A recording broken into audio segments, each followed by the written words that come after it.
Hello குட்டீஸ், fifth ஸ்டாண்டர்டில் second டேர்ம்குள்ளே enter ஆயிட்டீங்களா? தமிழில் லேர்ன் பண்ணிப்போமா?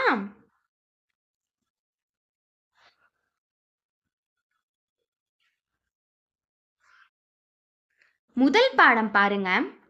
எதனாலே எதனாலே எதனாலே எதனாலே பல வண்ண வானவில் எதனாலே? ஏன் நிறைய கலர்ஸில் வானவில் வருது? விண்மீன் ஒளிர்வது எதனாலே?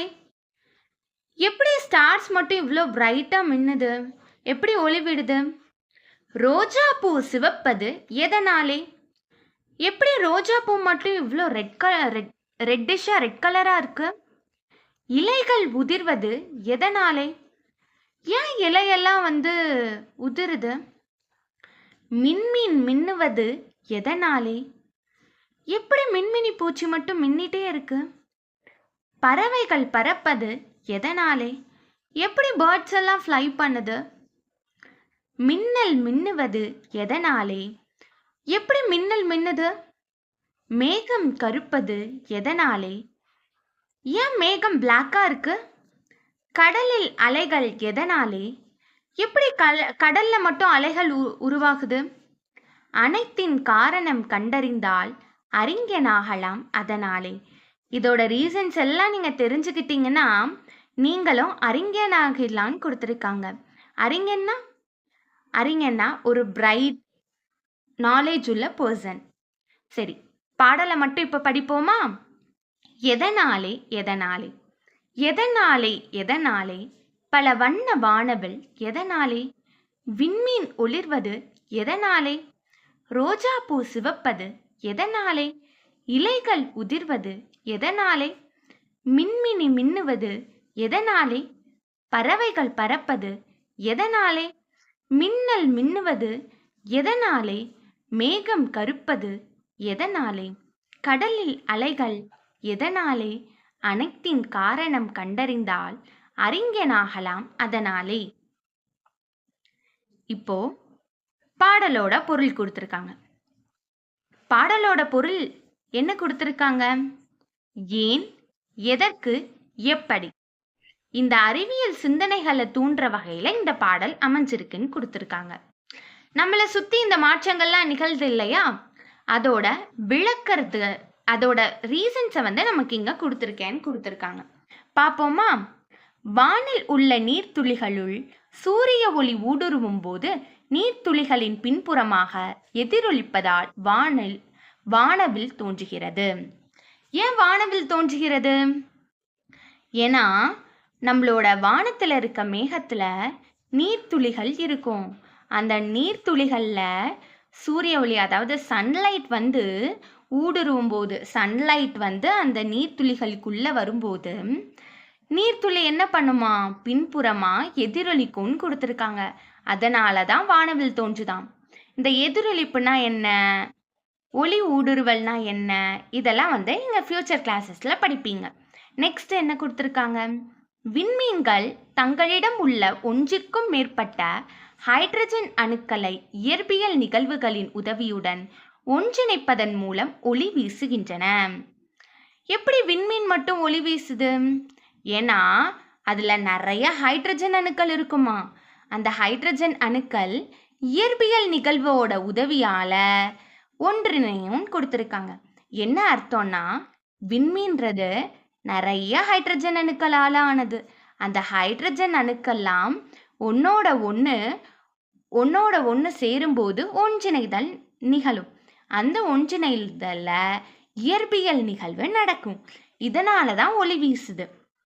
ரோஜா பூவில் ஆந்தோசைனின் என்ற நிறமி இருப்பதால் சிவந்த நிறத்தில் காணப்படுகிறது. எப்படி ரோஜா பூ ரெட்டா இருக்கு? ஏன்னா அதுல ஆந்தோசைனின் அப்படின்ற ஒரு நிறமி, அதாவது ரெட்டிஷா இருக்கிறதுக்கான ஒரு பொருள் ஆந்தோசைனின். இப்போ அடுத்ததுக்கு போலாமா? கோடை காலங்களில் நீராவி போக்கை தடுப்பதற்காக தாவரங்களிலிருந்து இலைகள் உதிர்கின்றன. ஏன் இலைகள்லாம் தாவரங்கள்லேருந்து உதிருது?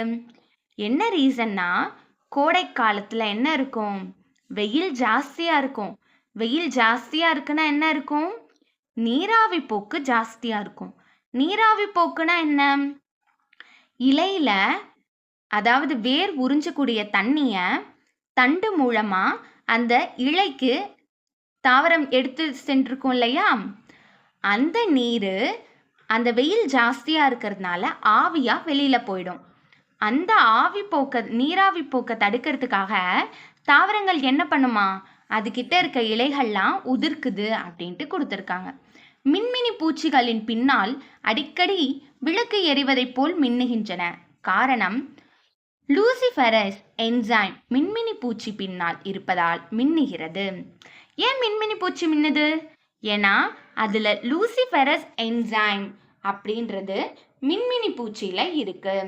அடுத்து, பறவைகள் பறக்க காரணம் அவற்றின் எலும்புகளிலும் இறகுகளிலும் காற்றுப்பைகள் உள்ளன. அவை பறப்பதற்கு உதவுகின்றன. எப்படி பறவைகள் பறப்புது? ஏன்னா அதோட எலும்புலையும் இறகுலையும் அது வெயிட் கம்மியா காட்டக்கூடிய காற்றுப்பைகள் இருக்கு. அடுத்து, பறவைகள் பறக்க காரணம், இதை நம்ம பார்த்தோமா? அடுத்து என்ன பார்க்கலாம்? மின்னிறக்கத்தால் மின்னல் மின்னுகிறது. மின்னல் எப்படி மின்னுது? ஏன்னா மின்னிறக்கம் ஏற்படுது. மின்னிறக்கம் ஏற்படுறதுனால மின்னல் மின்னுதுன்னு கொடுத்துருக்காங்க. அடுத்து பாருங்க,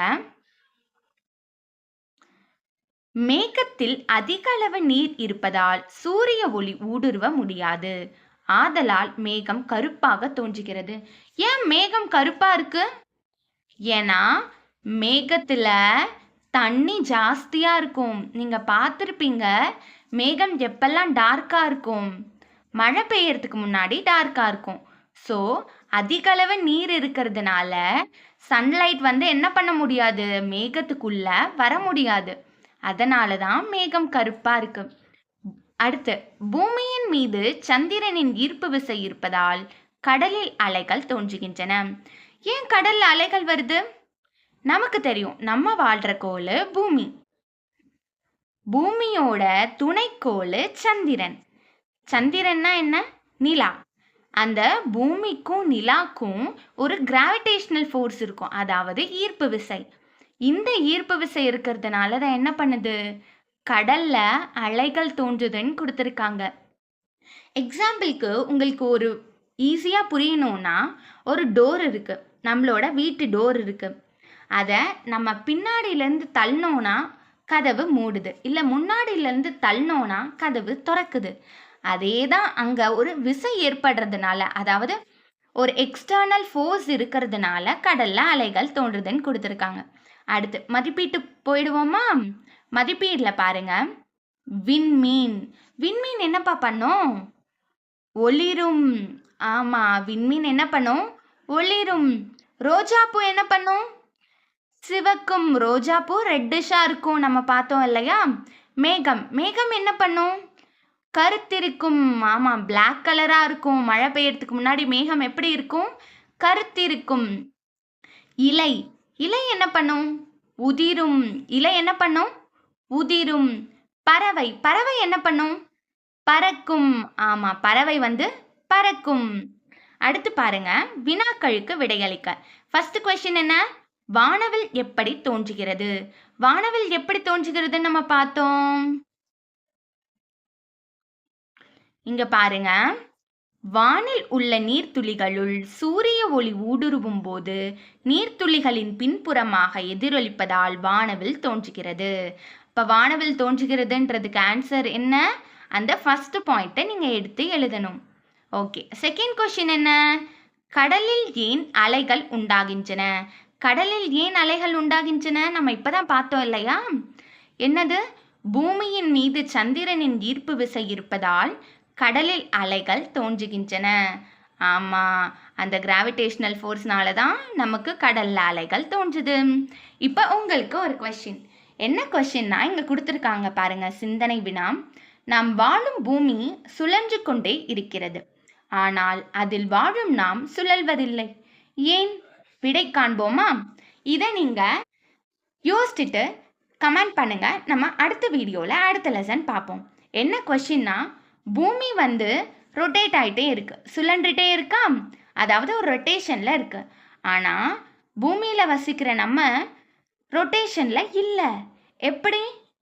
அதுக்கான ஆன்சரை நீங்கள் கமெண்ட் பண்ணுங்கள். நெக்ஸ்ட் வீடியோவில் பார்ப்போம்.